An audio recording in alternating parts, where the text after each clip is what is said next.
Welcome to the Pulpit and Porch, previously known as the Small Church Podcast.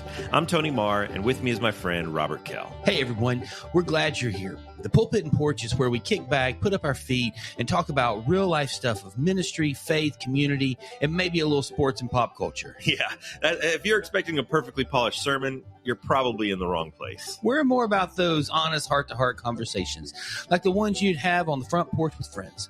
Sometimes we stay on track, and sometimes we take the scenic route. That's half the fun, isn't it? Here we tackle the highs, the lows, and the in-betweens of church and of life. Every now and then, we'll welcome a few friends to the front porch and share stories and ideas that might just change the way that you see things. So whether you're a pastor, a church leader, or just someone who loves the church, pull up a chair, grab some sweet tea, and let's dive in. Welcome to the Pulpit and Porch. We've got a seat waiting for you.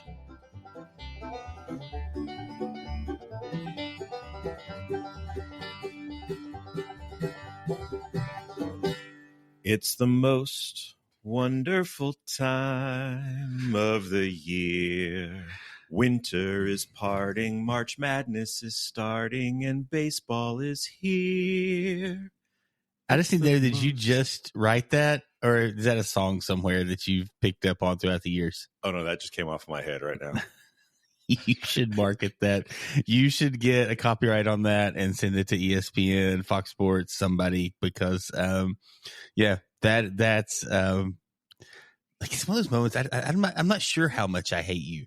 Like I hate you a little bit, but like, I'm just not sure what the level is because your talent is so far past everything I've got. And I'm just going, I just sit in the circle and just go, if I can just, I'm like the lady touching the hem of Jesus's garment. I'm just going, if I can just get close enough to Tony, maybe I can be talented. Maybe I can get a little bit of creativity that'll just flow off in this. So, but anyway. It's so true, man. This is the best time of the year. We had a couple week gap. There's no way. We are the worst podcasters when it comes to not time stamping ourselves. And so we've had a couple week break in some recording. Yeah, we haven't seen each other in almost a month. At least 3 weeks. And so, you've had some traveling. I've had some stuff, and we just have not been here. But tomorrow is first day of spring. Which it's going to be in the 80s today. It's going to snow tomorrow. Oh, come on, man. Higher elevations. It will not be at your house or my house, more than likely. But like, you're such a buzzkill. Top of the mountains. They moved my son's baseball game from tomorrow to today, so that because it's going to be like a high of 42 tomorrow. When you showed up to record today, we had baseball on the TV. We did. The Dodgers played their second game of the season in Tokyo, Japan. Yes. First pitch at 6:10 a.m. Eastern time. And I was up and excited, ready to go for both of those. And then tomorrow tips off the start of the greatest 4 days of the year. It is the first weekend of March Madness is incredible. Last night was one really good game, one blowout game. I don't think anybody, I don't care whether it was UNC, West Virginia, and honestly, I don't have a dog in either one of those hunts, but either one of those teams would have beat St. John, which a good friend of mine, her brother is the team doctor. St. John? Sorry, not St. John. San Diego State. San Diego's really? Yeah. For the Aztecs. And so he travels with them. He's been to March Madness. Like this, of course, he didn't get to go as deep this year, but a few years ago they made a big run. They did. And they made it to the championship game. Yeah. Yeah. And they so were in the championship game. He was there. And so we would see Steve. Anyway, we'd see him on the sideline, and it was awesome. And so we would text our friends and be like, see your brother. And it was great. So, and so that was a ton of fun, but I don't know that they stood much of a chance against either one of the teams. But yeah, North Carolina they had a point to prove last night. I mean, they showed up. They still don't deserve to be there. I mean, at some point in time, it's like, I mean, you and I both have kids that play sports, and sometimes and we've played, and sometimes you go out and you play a team and you play them well and the game's close and you go, this was fun. Sometimes you even win. You go, this was really fun. And sometimes you get run ruled in the second inning and they just go, hey, it's 72-0. We're heading home. Like we started this game on Tuesday. It's now Thursday. and we've not finished 2 innings. We're heading out. And so like you get there and it's like, if you don't want to get beat bad, get better. And I think that's the same thing I would say. I don't know why we went to this 60. It's a money grab. I get that. I do understand why, but I don't understand why. Pick 64 teams and move on. If somebody's on the bubble at that point in time, they should have played better. Win a game. Yep. Now, the only legitimate complaint that I think someone has is Southern Cal women and their bracket and getting UConn stuck on the other end of that. And I mean, their coach rightfully has voiced her concerns. Now, I think some of that is she's a really good coach and she's playing the system and she's getting into the minds of her girls. She's supporting them. She's doing all of these other things. But I mean, to get stuck with UConn when, now I'm just drawing a blank. They are the number 1 seed overall, aren't they, Southern Cal? I think so. Yeah, and so the number 1 seed, and they get stuck with what is potentially still UConn, possibly one of the top 4 teams, and they get them stuck in there. It's just didn't make sense. So anyway, but yeah, it's a great time of year. I love March Madness. I can't wait. Do y'all do brackets at your house? Of course. What's the award? Well, we used to do a monetary prize for the winner of the family pool. But since I was the only one putting money in and paying it out, unless I won, it was costing me money. So now it's just bragging rights. And bragging rights are important in this home. Yeah, I mean, it can be there. I mean, we have a little bit of that, and Brody especially. I guess all 3 of the boys will let us know often if they won. But we do dessert of your choice. All right. So that can be like, hey, if there's a dessert that we make not me, that gets made in our house that you like, it's like we'll make that dessert. And or if there's a place you want to go and grab some dessert, we can do that. And we'll go as a family to steal that from you guys. That'd be nice. It's just fun. I won last year. I did win the pool last year. Amanda won the 2 previous years. She was back to back. So if I hadn't won last year, it could have been nasty. She's also won our fantasy football leagues. We do a family fantasy football league. We do one of those as well. We do a fantasy baseball league, which she has not won that. But Camden won last year. I won the year before. And we're getting ready for our draft in that as well. We do not do the fantasy baseball. That's a long season. And it's a lot of work. We do a fantasy football draft, and your family's way bigger than ours. Not everyone participates. Oh, okay. We have, in fact, we have several who don't participate. And then we have some who do participate, but all they do is the draft. Yes. And then they never look at it again after the draft. And so they take great players, and then they never do anything. That drives me crazy. Weeks and weeks of no substitutions. It makes me so mad. They literally will never open it again after the draft. I'm like, you just took the guy that I wanted, and now you're never going to do anything again. It doesn't get quite that intense at our house, but yeah. Everything's intense in this home. It is. When you live with Tony Marr, everything's intense. I have heard that. I think it was one day I was saying something about, I got a kid that likes this team, It's just good. And somebody was like, that must be refreshing. And I was like, what do you mean? And they're like, yeah, we don't get those types of choices in a Tony Marr house. It was a very funny. It's hard for me to live with me, and so I don't know how the rest of them do it. I have my own quirks as well, and sometimes I'll say something like, you know that it's just as loud when you eat a chip, and I said, and you know you're not in my head dealing with it, trying to figure out how to eat it more softly because it's messing with my brain as much as it is yours. And you say it doesn't bother you. So actually, I'm the only one who's suffering when I eat a chip as well. So we need to figure this out. But yeah. Loud eating is a big pet peeve. It wears me down hard. And like I don't like eating with myself around. I don't like to go to popular movies because if you have someone sitting behind you that's chomping on their popcorn, I can't focus on the movie. Yeah. I need Ritalin because I'll be sitting there and I'll want to turn around and tell them, can you please stop? And Amanda will notice, and she's like gripping my hand saying, it's okay. It's okay. Calm down. It's okay. It's just popcorn.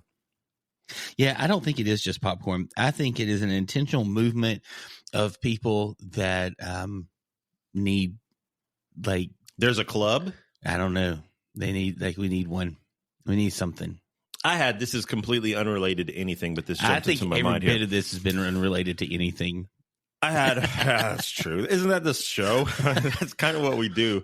Went to the movies to see, I don't even remember what movie it was. Went with one of my best friends. This was back in high school or college, and went and got the super large Dr. Pepper that you get the free refills, and got the large popcorn that you get one free refill during it. And we went and sat down, got our seats. There was no one in the theater. And so we got to sit wherever we wanted. This was before you had the assigned seat, relaxing, massaging, lift your legs up chairs. We just went in, found our seats, put my Dr. Pepper in the cup holder. And then the previews hadn't even started yet. So there literally was not another soul in the theater with us. And I needed to go to the bathroom. And so I said, you know what? I'm just going to set this right here. Will you hold my popcorn? And my friend said, I'm actually going to run and go too. So set the popcorn right in the seat right there. Coke sitting there. Got my Dr. Pepper there. We leave, go to the bathroom. We come back. This is a true story. We come back. There is a guy who came in by himself and is sitting in our seats and eating my popcorn. And so some guy just came into the movies and thought, wow, I'm the only one here. And thought, someone provided me with a popcorn. And so we sat about 4 rows back from him. He drank my drink. He ate my popcorn. Did you not say anything to him? No. I was mortified by this man who, one, stole my popcorn and my Dr. Pepper, and two, who just walks in and says, oh, someone left their leftovers sitting here. I'm going to help myself to this. So there was a show, and I'm trying to remember what it was. And it was one of these hoarder type shows that we were watching. And one of the contestants, I don't know, what are the people called that are in these shows? The episode, what are they called? The episode about this person, the person that the episode was about, they literally would be sitting in a restaurant and they would look over and see somebody finished eating, and they would walk over and say, can I have those extra 2 shrimp on your plate? And they would go around the restaurant and get leftover fries, leftover shrimp. I mean, the things that they would do to a toothpaste tube to get all the toothpaste out, like, it was. So if you were sitting at a restaurant and you were done, you'd pushed your plate to the side and you had 2 shrimp left on your plate, and someone walked over and said, hey, are you done? Are you done with that? What would your response be? I don't know. I would have said something to the guy in the theater. I'd be like, dude, what are you doing? But I think it was worth the money and more entertaining to just sit there and watch him eating our popcorn and drinking my drink. Oh, I don't know. I don't know. I probably would be like, sure, I get whatever. But that would be weird. Extremely weird. So, yeah. Hey, we've got some church stuff that we need to talk about today. We do. We're continuing our conversation on attractional versus the disciple-making church model. Yep. Mentality. That's what we're talking about. So in episode 1, we worked through the idea of what is a disciple. Jesus said, my disciples, if you love one another, those love God, love others, make disciples. You've got Matthew 28. We worked through that a little bit.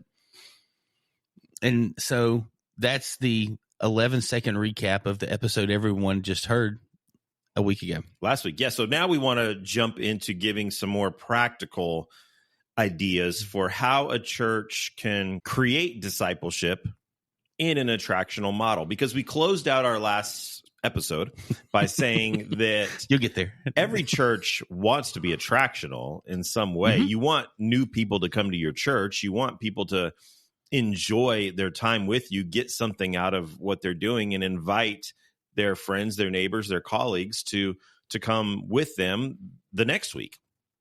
And so just saying that we shouldn't be attractional is not the right response. Agreed. Everybody wants to be attractional, but within that, there has to be transformation taking place in the lives of our people.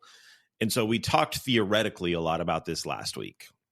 We talked conceptually about the ideas behind being attractional and being transformational. We talked a lot about what those look like. We defined those a lot. And so if you're just jumping into the Pulpit and Porch, you will want to go back and listen to that episode, because we defined some terms and some ideals that we're going to be talking about a lot moving forward this week.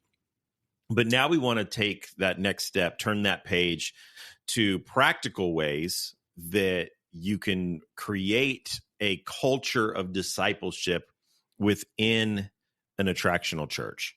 Yeah, and I think the biggest thing in the starting point, and like one of the, like we had I had a conversation this week with I've said this before. Our church is a network of churches, and we have the original guy who launched this is actually the lead pastor, and he oversees. So he's not one of the physical campus pastors right now. He oversees the network, provides a lot of leadership and insight to what we do. He helps all of us in different ways because we all have different skill sets. We have a live communicator, live preacher at each campus every Sunday with a live band every Sunday. I'm very fortunate. I've got you, about 2 or 3 other people that are able to speak so I have a good teaching team that I can hand things off to with people that I trust that I can do. So I was sitting with Jim this week and we were having a conversation, and it actually spilled over into the next day. We were at a preaching conference locally somebody was doing, and we had this conversation over a couple of days. And I asked him, I said, if you could go back, would you do it differently? Because we're a church that plants churches. And he's just like, he said, I think about that a lot. And he said, the thing for me that I always go to is just, I want to be a space where we continue to launch launch the gospel into communities that people are maybe not having a church that's meeting and that's gathering, this focused on being a disciple making church.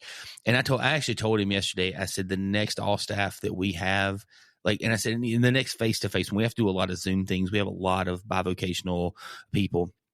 And I said, the next time we're all together, that needs to be your talk. It was incredible hearing him talk about this. And the thing for me that he was sharing that I'm being convicted of, and I believe you would echo too, is that it's I'm going to say this and I'll tell you what he said. It's super easy because we're all smaller churches. Our whole network's about 500, a little over 500 people on a Sunday morning. If this was a 2,000 member church, it would be very hard to take and go, well, we've been this attractional church for a decade, 15, 16, 20 years now. And now we're going to shift to this disciple making thing. But because we're all a lot smaller campuses, we can get a core group of people inside of that, a lot like Jesus, and we can start to shift this thinking, and we can sit with these people who are disciplable. And that's the thing I would say is, you can start to preach this. You can start to share this thought. You can make it one of your next steps in your sermon each week. I mean, there's something you can do inside of this, but the great ease of this is you can start by just identifying 3 people in your church that you feel like have a desire to be disciples, that make disciples, and go, would you be willing to meet with me once every other week for the next 3 months? Would you have 8 times, 10 times that you could meet this coming semester, this fall or this spring or this summer? And the 4 of us are going to sit down together, and here's the steps we're going to take. And there's unbelievable resources. I mean, there's a book, there's tons of books, and we can talk about that stuff later. But that's the thought for me, is it can feel like a really overwhelming as we get ready to dive into this. But it really just starts with you acknowledging, hey, I'm called to be a disciple that makes disciples. I think church should be attractive. I agree with you 100%, because at what point in time people are like, well, Pastor, we got so many people here. And it's like, when do you want me to stop? Do you want me to stop right before somebody invited you? Like I think there's always this, and that's a little bit smart alecky, but like I think there's this thought and idea of how do we do this. So I do think the gospel should be attractional, but I think that our heart should be small group focused that leads to large group, not large group focused and hope small group come out of it. I would say the gospel is attractional. Yeah. And it's up to us to communicate that effectively, to bring that out, No, I to agree. showcase that. We talked about that right before with some stuff we were talking about that may or may not be an episode down the road. But we were talking about that. Yeah. I mean, I think it's a space of navigating life and us going, okay, how do I approach things with an appropriate attitude of what God would say and love people the way he loves me, the way that Jesus modeled and show that to people. And that is definitely attractional because it's unique. It's different. People just don't see that every day. Yeah. I think it ultimately comes down to culture. That what is the culture of your church? Is your culture set to where you're just something that says, we just want to get you here. And then we want to make this an enjoyable experience while you're here, and then you leave. Or is your culture as a church that, no, there's more that's expected of you. There's not even maybe expected. I think expected is fair to say. There's more that's expected of you, but there's more that's required of you. In following Jesus, it's more than just showing up. In being a follower of Jesus, there's more than just simply coming for 45 minutes, an hour, hour and 15 once a week. And that is a part of a culture of a church. There are a lot of churches that their culture is, that's perfectly fine. And we're great with that. In fact, that's really all there is for you here. And so it starts with the communication and the culture that this is what we're about. And the more that you communicate that, the more that it's talked about within your church, the more that it begins to permeate into the hearts and the minds of your people. And it just becomes who you are. Yeah. Next steps become who you are. But I think that's the key in talking about practical ways to create discipleship is there have to be clear next steps that are communicated all the time, whether that's small groups, whether that's mentorship, whether that's Bible studies or serving opportunities, a clear what's next. I'm here. I'm hearing this message, but what's next? And that being so clear, I mean, flashing neon lights that what's next, that helps move people beyond just attending. Yeah, no, I agree 100%. And one of the things that's interesting about this is that when we talk about discipleship, a lot of times it gets one of two categories. It's an experiencing God, Beth Moore Bible study. I'm dating myself there a little bit. I'm sure there's someone who has written more, is Francis Chan hip enough? I don't know. But like, 40 days of purpose. Yeah. In a pit with a line on a snowy day. I don't know. But you at least went into the 2000s. I did with Batterson. I got close. He writes some great stuff. We're actually using one of his books for an upcoming series that we're teaching. Mark's still in DC. He is. And they've opened, they've done so much stuff. They've opened, I think, a second campus. They've got the coffee shop now. I'd love to go up there and go to Ebenezer's coffee shop and just kind of be around. I think that the thing is, though, is that we kind of put it in one or two camps. Discipleship comes down to we've got to be in this Bible study or it's evangelism. And the reality comes down to, and you said this so well a second ago, is like this is going to have some different forms. And look, I think that if I am the right and wrong person to talk to, because I'm probably going to look at you and go, walk down some streets you don't want to walk down. I don't always do the best with that, but I have put myself in some spaces where I'm in some environments where a lot of Christians aren't comfortable. And that's okay. And I've made some incredible friends. I've met some people who love Jesus passionately, and I've met some people who've been incredibly broken by the church.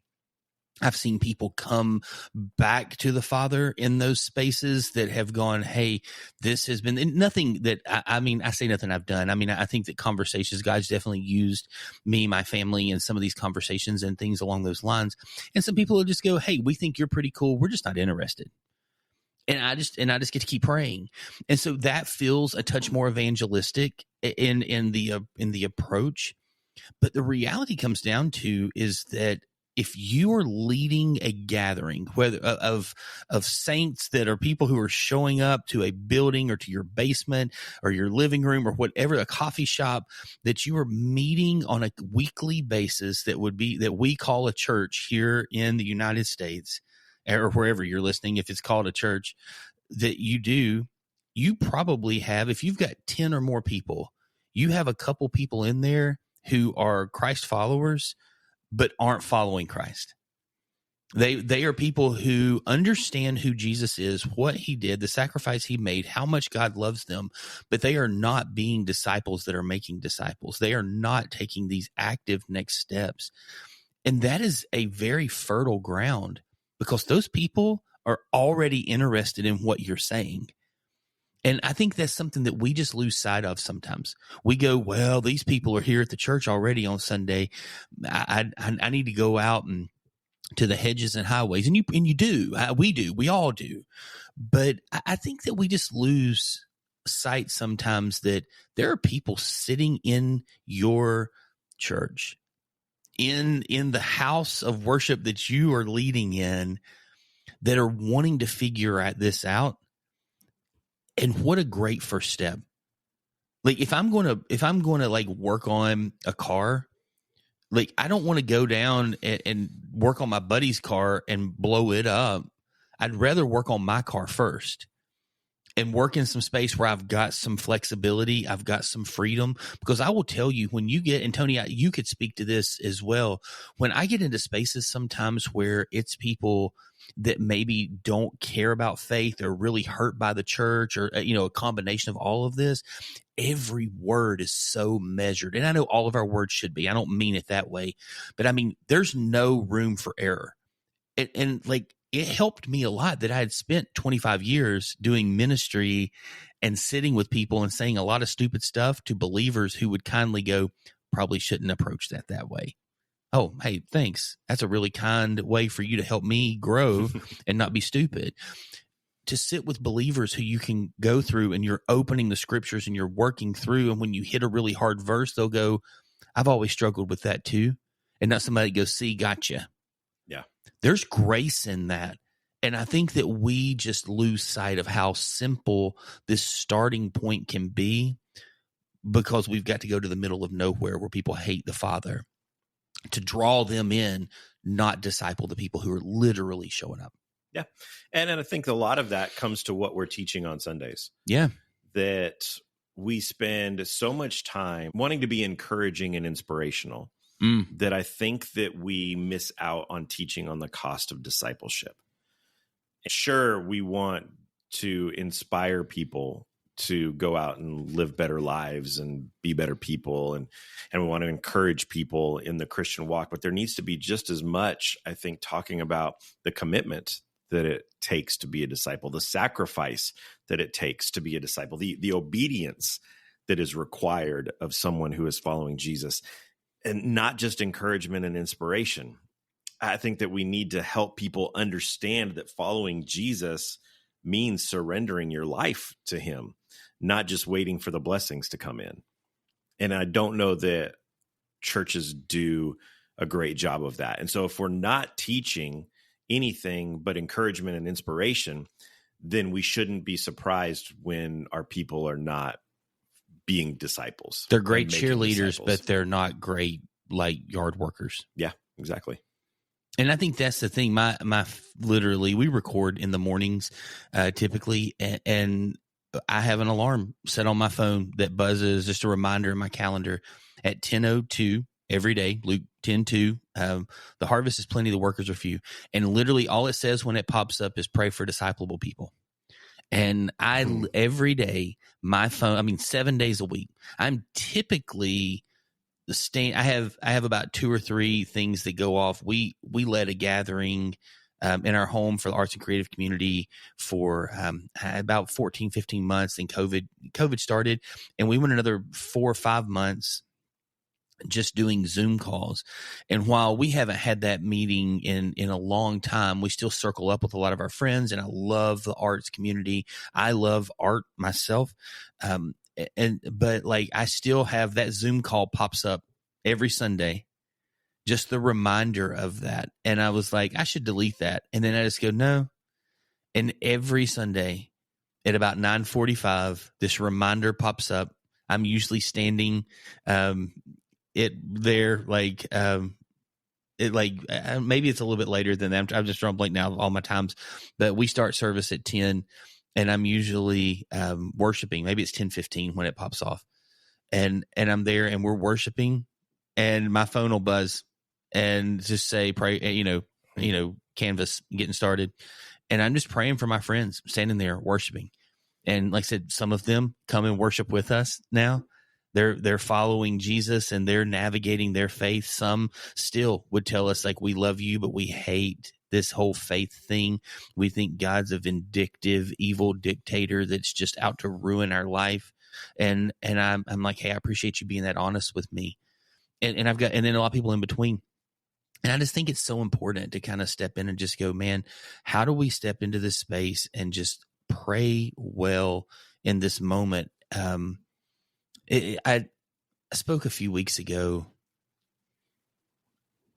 and this isn't it. This verse, though, there is some there that is important. Like, I had a guy this past week. He said, look, as a parent, this was a video I was listening to. He said, as a parent, he's talking about raising your kids, and he was a men's conference he was speaking at. And he said, look, you're going to make mistakes. He said, like, grace, there's grace. I mean, his mercies are new every morning. Matt Chandler says grace is for the journey. I love that statement. But he just says, there's no condemnation for those who are in Christ or new creation. He said, look, like you're struggling. God just wants you to confess and move on. He's tired of you sitting and just going, I was a bad parent 6 months ago, so I can't be a good parent now. And I think that's the thing, is I was a bad disciple maker when I started. And, and Miss Susie over there in the corner, she's been glaring at me for 6 months now, knowing that I messed up, and she's never going to step in and be there. And I'm going, I've seen God change Miss Susie's life, and I've seen God move Miss Susie's on. And I don't mean that in a bad way. Like, Miss Susie's not in heaven now. Miss Susie just went to another church. And sometimes that's okay. And sometimes Miss Susie's still going to be mad, but she's going to see you be faithful. And I just think that is such a big statement. And I don't know, yesterday was at this preaching conference, and I don't know that we could ever get this guy on. His schedule is extremely rigid, but he was just like, man, when you get people in, you got to connect them. Like, if you've got young people and they've got kids and you're here, and I'm like, sometimes I'll tell a story, but I'm very much like, hey, I'm super glad you're here. Here's what we've been talking about for a couple of weeks now. I'm going to read a few scriptures. This is very Ben Stewartish in its approach. I'll read a few scriptures, kind of set them in our brain, and then we're going to come back and unpack those. And so let's just read this. Let's pray. And then I'll tell a funny story. I'll do some stuff, but it's a little bit like you said. I'm very much I want to teach and I want to get to the point.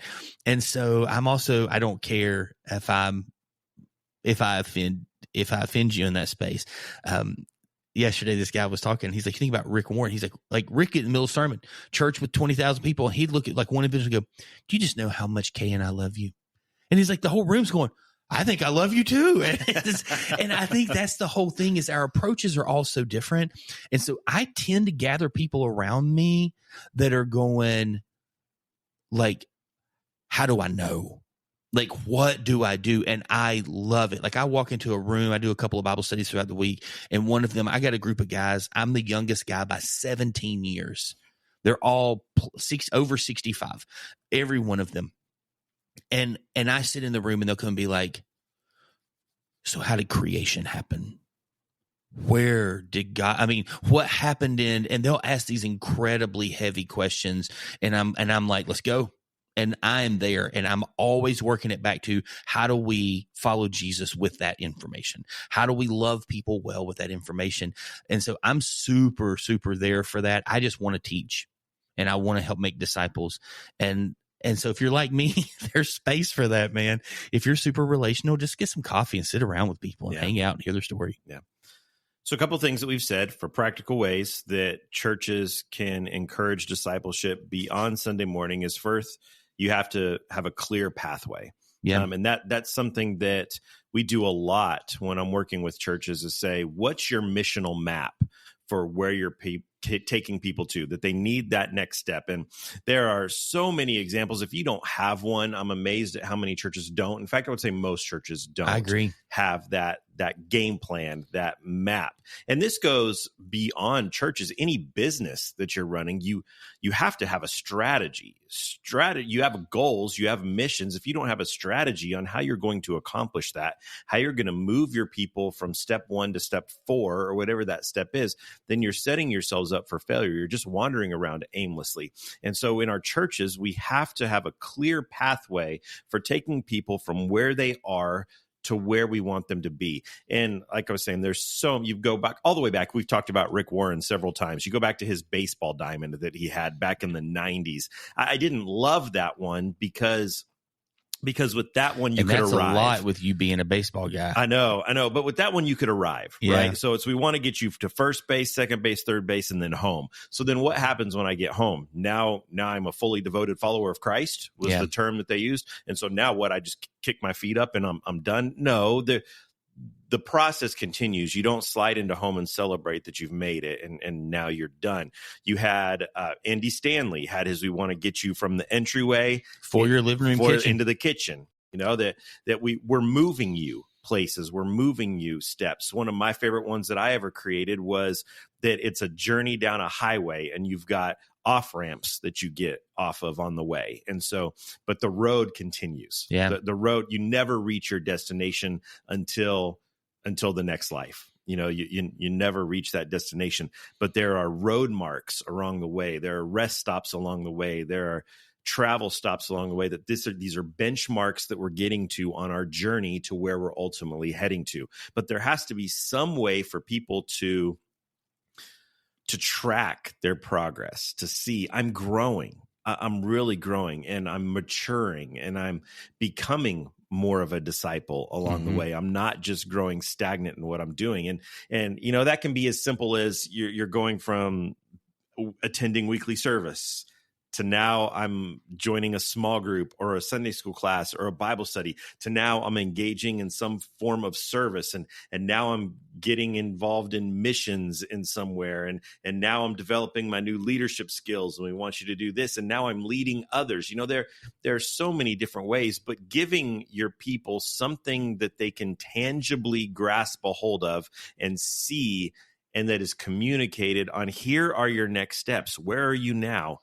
Here are your next steps. One of my churches, we had a compass that we had the east, west, north, south of the compass. And that was our missional map. And the E was engage. The W was worship. The S was serve. You know, so you had all, the N was navigate. And so each of those meant something. And so sometimes in life, the serving was the direction you were going. But we said you need to be unilaterally doing all of these at the same time, you know, that you want to get to where you're fully engaged in all of these, but making sure your people have something that they can tangibly see and grab a hold of, to know that I'm on this journey and I'm not just simply wandering, that we're going somewhere here. And I think the other thing that you've talked about a lot is prioritizing relational discipleship. Yeah. And whatever that looks like for your church. Is that Sunday school? Is that small groups? Is that discipleship groups? Is that Bible studies? But prioritizing in the life of your people that relational discipleship is critical to following Jesus. Yeah. It has to happen. Yeah, it does. And you know, there's, like I said, there's 2 or 3 books. Like, I love Bless. It is just a begin with prayer, listen, eat, serve, and share your story. I mean, it's just such a simple model, and it does such a great job and walks through some really basic principles in that. I know Hero Maker's a book that our church has used some. Francis Chan and David Platt's Multiply is a great. That's, I'm gonna be honest, it's Francis Chan and David Platt. So if you're walking into that model, like, get ready to do the work. I mean, there's some educational value to that one as well. Like I was looking at that just a day or two ago, and literally, I mean, it gets deep into some theology things inside of that. And I'm just going, that is so necessary. You and I have talked about before, Dallas Willard in his book, The Great Omission, he just says that, he said, as I traveled around the country, I saw so many churches that said they wanted to make disciples, but had no plan to teach everything he's commanded. And he said, it's just, people just don't know what to teach, that people don't know how to, they don't have these strategies and plans and discipleship models. But yeah, those are, 2 or 3 good books and just easy resources that are out there. And we'll put those in the show notes for people. And I think people just kind of, like what you, like Tony, can bring to the table. I mean, if they'll reach out, and the coaching and some of the things that you do, is a way that, a lot of that stuff could happen through Zoom. If they're local, is something that might get happen over a cup of coffee or something like that. But things you can do to kind of help churches kind of get started in that space and move down that path. Yeah. And I'm not sure if the mic is picking it up, but this conversation is so riveting that the show dog is laying next to you snoring so loudly. Cobes is out, and she's on it over here, like snoring like crazy. It's fantastic. How important do you think that it is that churches shift the focus from Sunday only engagement to everyday faith and give their people the resources to make that happen? It's something that I've been impressed with you doing, with encouraging people to go through a daily Bible reading plan. Something that we used to do is we did something called the PS that, after I've spent 20, 30 hours writing a sermon that I have to condense down into 40 minutes of teaching, there were always things that I wish that I had more time to say. And so I would write a thing called the PS, and it was your personal study, your post-sermon personal study. And so it was something that we would put out that people could go, and it was throughout the week. They could do a Bible study that was going deeper into what we talked about. Now, we wrote all of our small group curriculum off of, there were sermon-based small groups, but this was something that wasn't done in small groups. This was just simply going deeper into the text, into Bible study of what had happened before. And most people listening to this show are probably professional Christians. And so for those of us that are professional Christians, the thought of spending 15 minutes a day in prayer, 30 minutes a day in study and meditation, that's easy. But a lot of people, especially new Christians, you say you need to be studying the Word of God every day. Like, well, how do I even do that? Where do I begin? How do I start? And so giving people these resources and tools to help them go from just Sunday engagement to everyday faith, I think, is a responsibility that church leaders have. Yeah, and I'm sure he's not the first, but he's the most recent that's been in my brain. It's like John Mark Comer talks about training, not trying, and so we didn't take some incredibly heavy lift. I'm in a season of just fasting through some things, and so my fast for the most part is I'm not watching any television. I'm still on social media a little bit. I've got other things in my life, but I don't watch any on my, whether it's on my devices or on TV, any content that doesn't point me towards Jesus. So I have a lot of time because there's only so many episodes of The Chosen and stuff that you can watch. And so, I'm in this space and I've got a little bit more time. And like you said, professional Christian, this is my job. So I'm doing some things that are a little bit heavier lift, but it's also with a great intent and purpose. And I'm almost 50.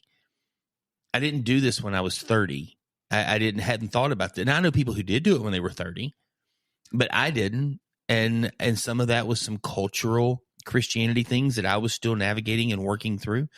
But when we encouraged our church this year to take a reading plan to step in, it was, hey, we're going to read the New Testament, just the New Testament, in 365 days. And there's days, that's 11 verses. The most we have read this year is like 20, 22, something like that. I might be off a number or two, but I mean, it's not much. It's only a few verses.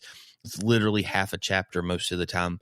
And I mean, and we just started Luke today, and we're, I mean, March 19th. And so we went from January 1 to March 18th and covered Matthew and Mark. I mean, it's a slow pace, but I think that's the thing, is that I want to train. I want to help people to train to follow Jesus more closely every day. There is nothing in my life that I do by just trying really, really hard and hoping that I get there. Faith is no different. Following Jesus is no different. Honoring the Father is no different. And so I wanted to set something up that was attainable. And so, no, you're 100% right. And that's why we took those steps. And I don't feel bad about that. I've had a season within the last couple of years. I mean, that I was the lead pastor at a church, and my devotion was the verse of the day for 6 months that year. I would open up YouVersion and I would read the verse of the day. I would take a deep breath. I would meditate on that. And it might have been 5 or 10 minutes. And that's okay. It was. And God taught me a ton in that. I had a season where I read a psalm a day, and I was just reading a psalm, and I would pray and reflect. And it was just the season. And I think that's the thing, is we're like, oh my goodness, if I'm not opening up and reading 112 chapters a day, and I'll tell you, it's mindless. You cannot comprehend it all.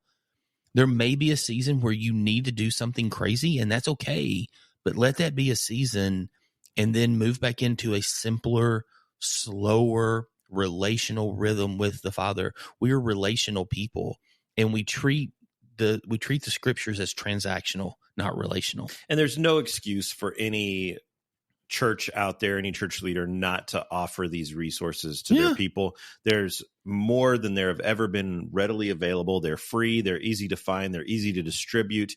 It requires minimal effort on your part. And so there's no reason for that. Hey, I have always wanted to say this, and we're at a place in the life of our Shona that we can say this discussion is going great. I have a couple more things that I want us to dive into in this episode, but we've got to pay some bills. So why don't you have a word from our sponsor? Absolutely. Every church has a unique story, and at Higher Ministries, we're here to help you tell yours. From leadership coaching to resources tailored for small and large congregations alike, we're passionate about seeing churches flourish. Let's grow your ministry together. Learn more at higherministries.com. Do that. Dun, dun, dun. Hey, so we talked about this a little bit earlier in the show, but I want to dive into it a little deeper. That to go from attractional to transformational, to have a church that is encouraging, motivating, and pushing people towards deeper discipleship, I think that one of the key components of that, one of the practical things that every church should be doing, needs to be doing, is to have deep biblical teaching. And I'm an exegetical teacher. You right? are. The way that I teach, it's because I'm not creative enough to do anything else. So someone's already wrote my messages for me. The Bible has already been written. So let's just open it up. I call my teaching style narrative commentary. That I'm just going to give a little bit of a narrative commentary to the words that were already written thousands of years ago. It's funny it because makes my job easy. I told the guys I was sitting with yesterday that I might have made a mistake letting you preach because the church is going to vote me out and want you in. Like, it's incredible. And unfortunately, I thought I had everything fixed, and I wasn't at the church this week. I was at another campus, but our live stream, or we don't live stream anymore. We're doing video on demand. That's a totally different conversation. But it's not, both times you've spoken, I thought I had it working and it did not record. And so it's incredible. Like, it is, and I don't say that, but you do. You teach very exegetically. You're a storyteller. Exegetical storytelling is a very unique skill set that I don't see a lot of people do. Yeah, it's because most people are much smarter and much more creative than me. And so So I'm not saying that exegetical teaching is the only way to go, but I do think that every church needs to have deep biblical teaching in some way, because as people are growing in their faith, growing in their relationship with Christ, the natural desire should be to know your Savior deeper. And the way to do that is through studying his word. And so if your church, maybe you're not an exegetical church, maybe you're more sermon series topical, and that's great. That's fine. Nothing wrong with that, nothing against that, but there needs to be other ways that you are teaching the Bible to your people, whether that's through midweek Bible study classes, whether that's through theology courses that you're offering. You have to have some sort of deeper study. If that's a Wednesday night service that maybe goes a little bit deeper, there needs to be something that you're doing so that your people, as they're on that path that we've talked about several times, that's a major component of it, that we are giving our people, again, the resources that they need to grow in their knowledge and understanding of Scripture. Yeah. And so I guess, for me, I would love to hear what's some thoughts for you. I mean, I've got a couple of, I would say, if Passion City Church, Louis Giglio, they did the Speak Conference for a couple of years.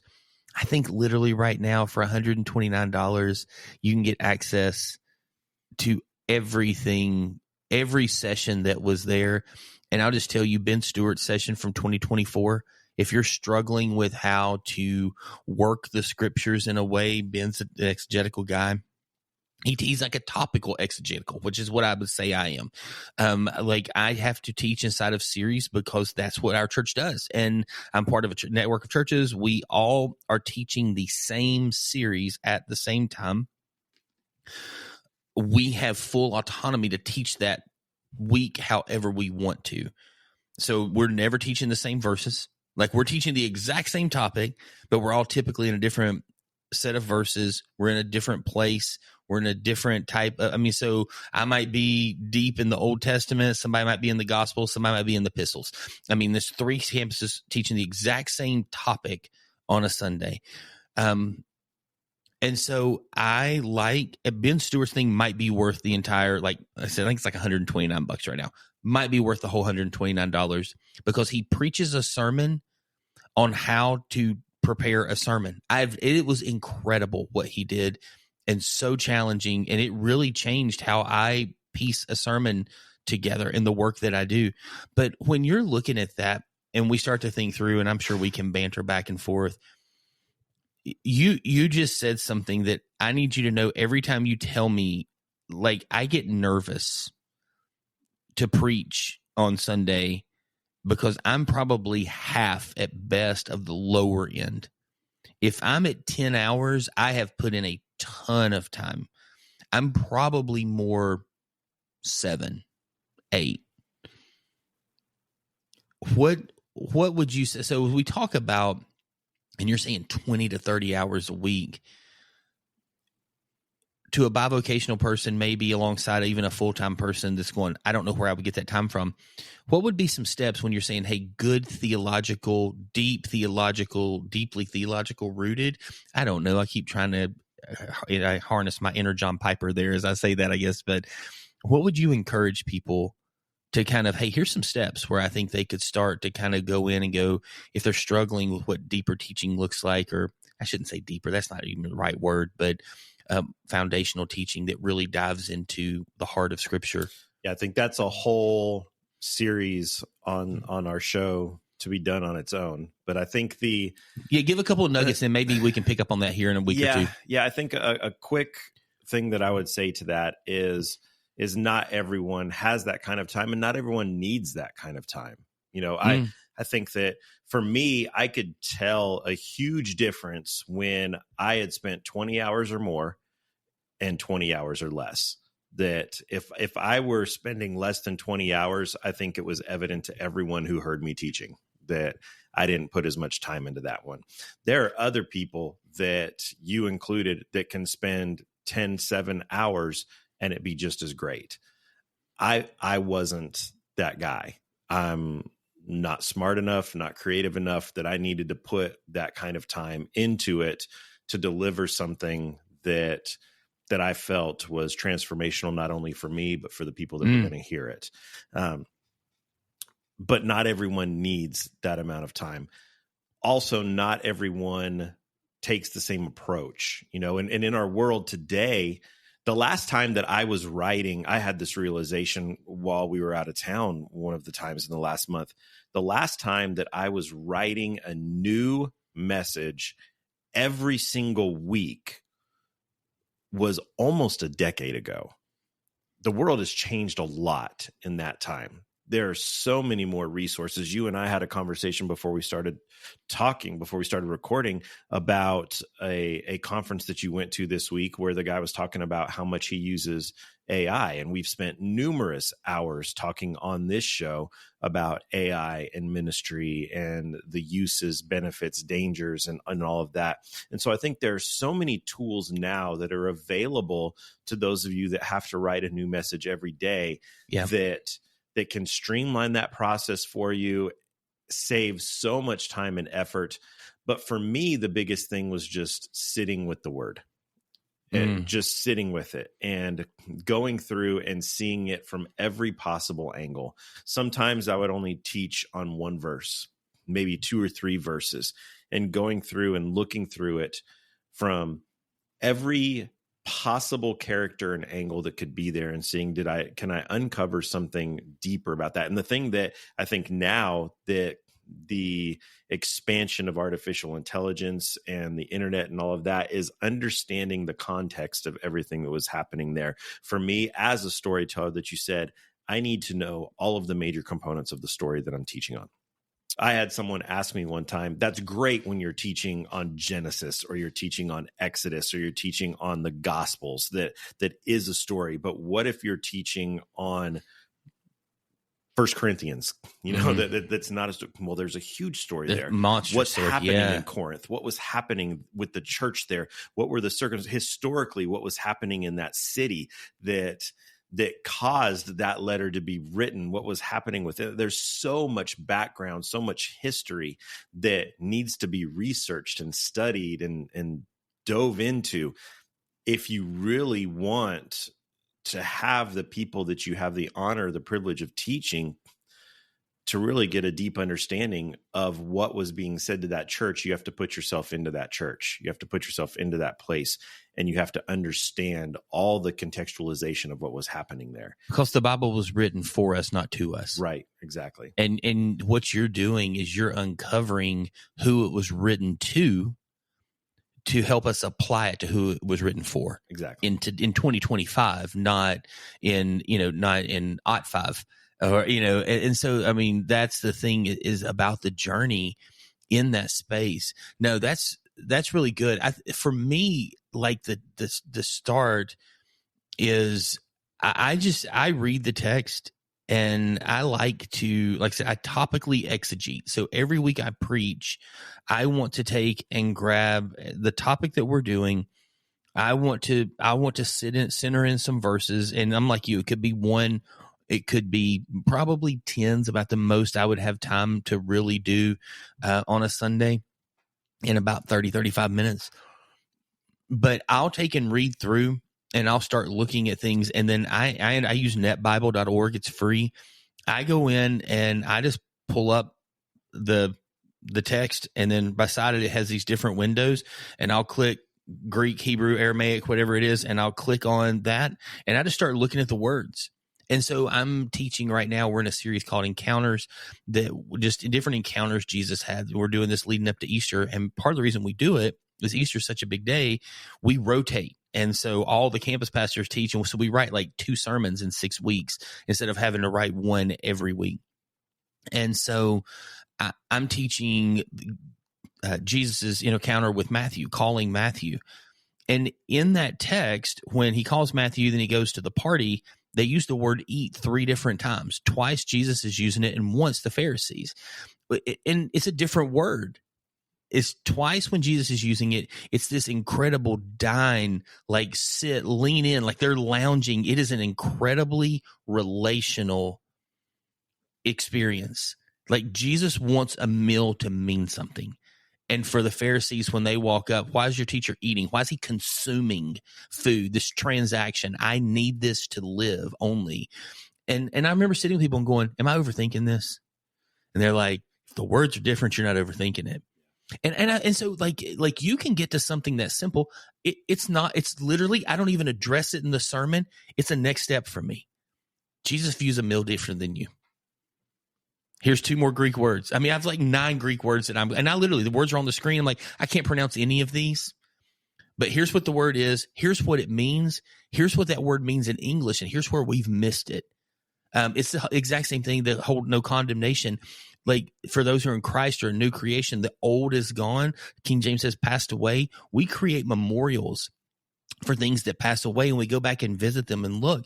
But when Jesus had those words and he spoke those words and this whole thing is coming into kind of creation here, the word that translates there is like to walk past and never look back.